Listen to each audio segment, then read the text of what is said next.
বলবি না পিয়া, হ্যাঁ।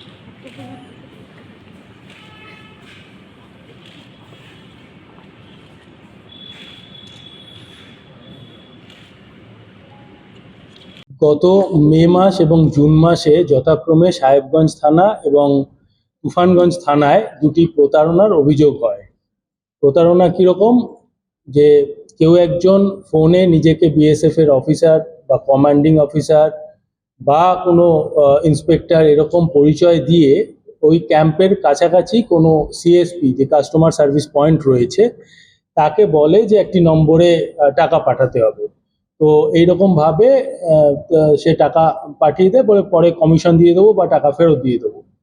পরবর্তীকালে কাস্টমার সার্ভিস পয়েন্ট থেকে সে গিয়ে জানতে পারে যে ওরকম ওই ক্যাম্পে ওরকম কোনো বিএসএফ অফিসার নেই।